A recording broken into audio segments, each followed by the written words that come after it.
Ikatan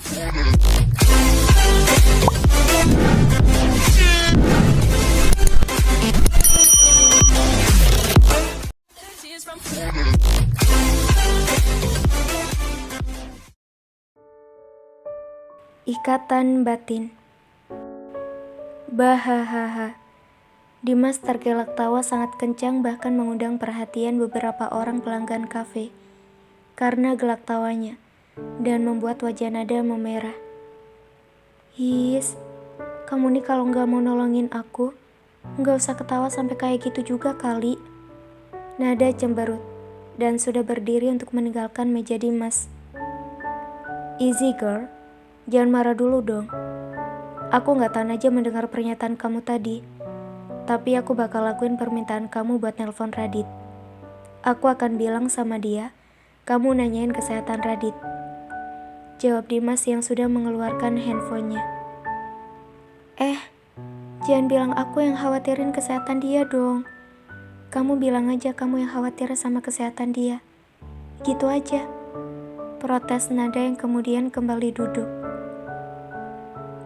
Dia bakalan merasa heran kalau misalkan aku tanya kesehatan dia. Seumur-umur, aku jadi temennya, aku gak pernah nelpon dia cuma buat nanyain kesehatannya kayak gimana. Dimas berkata jujur kali ini. Ya udah, kalau gitu gak usah ditanyain deh. Nada tertunduk lemas, lalu menarik nafas, dan kemudian berdiri mau meninggalkan Dimas. Entar dulu, jangan pergi dulu. Dimas kembali memegang tangan Nada. Aku akan coba tanya ke sekretaris pribadinya dia aja ya, si Sandi. Jawab Dimas sambil tersenyum. Tapi jangan bilang kalau aku yang tanya ya. Dimas mengangguk. Tapi kamu kasih aku alasan dulu. Kenapa kamu khawatir sama kesehatan Radit? Sampai harus nyuruh aku nanya kayak gini.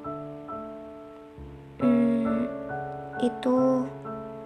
Nada tak langsung menjawab, tapi diam dulu untuk beberapa saat. Kemudian menatap ke mata Dimas, menarik nafasnya, baru kemudian menjawab pertanyaan. Tapi kamu jangan ketawain aku ya. Dimas mengangguk dan sudah menanti jawaban Nada sangat kepo. Aku tadi malam mimpi kalau Radit itu sakit demam dan gak ada yang nolongin dia. Dia sendirian di rumah. Bahahaha. Dimas kembali tergelak tawa mendengar yang baru saja dikatakan oleh Nada. Ih, kamu tuh. Nada mencubit lengan Dimas untuk menghentikan gelak tawanya, yang mengundang tatapan orang-orang yang melihat ke arah mereka. Sakit. Diem coba. Kamu mau tanyain gak? Nada sudah cemberut dengan wajah merona merah di hadapan Dimas. Nanti aku tanyain. Tuh, udah ada yang panggil kamu. Mau order kayaknya. Dimas menunjuk seorang wanita yang sudah melambaikan tangannya, mencari waiters. Iya benar, aku ke situ dulu ya. Dan Nada pun kembali sibuk dengan pekerjaannya, melupakan sejenak apa yang ingin ditanyakan oleh Dimas. Karena setelah satu orang melakukan order, ada beberapa lagi order masuk, dan juga order dari ojek online.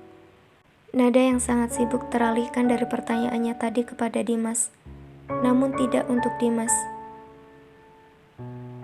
Kenapa hanya mimpi bisa membuatmu begitu khawatir pada Radit? His, ada-ada aja sih. Bikin aku ikut penasaran bagaimana kondisi Radit saat ini. Gumam Dimas dalam hatinya, sambil mengeluarkan handphone dan memencet nomor telepon Sandi. Sandi. Selamat sore Tuan Dimas. Ada yang bisa saya bantu? Dimas.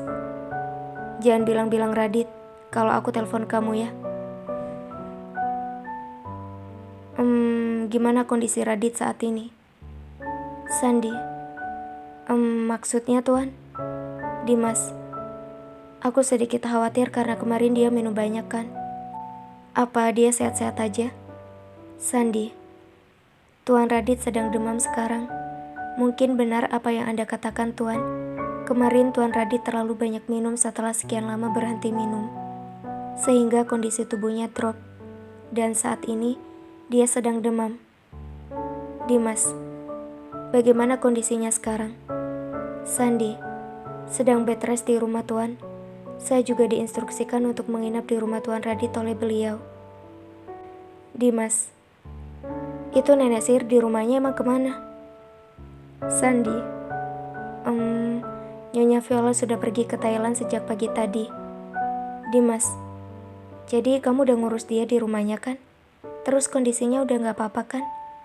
Sandi, iya Tuan Dimas, semua sudah baik-baik saja. Apa Tuan ingin bicara dengan Tuan Radit? Dimas, gak usah. Jangan bilang-bilang juga kalau aku telepon ya. Aku cuma pengen pastiin kondisi dia sehat-sehat aja. Setelah kemarin dia terlalu banyak minum. Sandi yang paham dengan maksud Dimas menelpon, tidak lagi bertanya macam-macam. Dan Dimas segera menutup teleponnya. Hatinya sangat tidak suka dengan apa yang baru saja didengarnya. Rasa cemburu muncul di dalam diri Dimas. Dan ada rasa iri yang begitu besar pada Radit. Apa ini yang namanya ikatan batin suami istri? Bahkan kalian baru menikah kurang lebih 3 minggu sudah memiliki ikatan batin sekuat ini. Awalnya kalian tidak saling mengenal. Bagaimana bisa punya ikatan sekuat ini? Aku lihat sendiri bagaimana cemasnya dia saat meminta tolong padaku untuk menghubungimu dan mengecek kesehatanmu. Kau beruntung sekali, Radit. Perjuanganku sepertinya sangat berat. Hahaha. Dimas menghibur dirinya sendiri dengan gelak tawa dalam hatinya. Segera menepis apa yang baru saja dikatakan oleh Sandi. Dimas kembali melihat laptopnya untuk mengerjakan pekerjaannya. Namun rasa tidak nyaman dalam hatinya membuatnya kurang fokus dalam bekerja. Alhasil, yang dilakukan oleh Dimas hanyalah bermain game di handphonenya. Sudah besar masih aja hobi main game.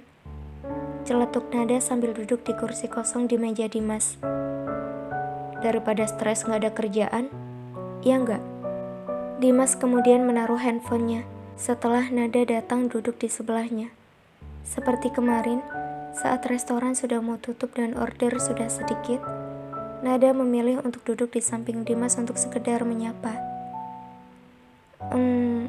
Yang tadi aku minta tolong sama kamu, Nada bertanya dengan malu-malu kepada Dimas. Aku udah telepon Sandi, kata Sandi. Radit gak apa-apa, dia baik-baik aja, jawab Dimas sambil tersenyum. Aku gak sepenuhnya bohong kan? Sandi sendiri tadi yang bilang kalau Radit sudah tidak apa-apa dan baik-baik saja sekarang. Aku hanya menyampaikan apa yang dikatakan oleh Sandi. Maaf Radit, untuk kali ini aku cukup egois. Aku tidak bisa membiarkannya kembali ke rumahmu, sedangkan kamu belum bisa menjamin keselamatannya dari istrimu. Kamu masih sangat mencintai Viola.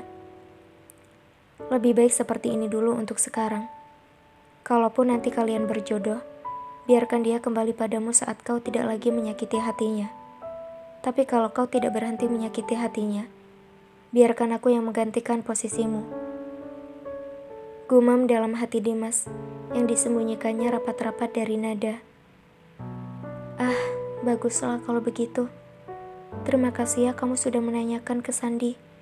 Seenggaknya sekarang aku tenang, karena apa yang aku pikirkan dari tadi pagi, itu semua hanya aku aja yang terlalu berlebihan.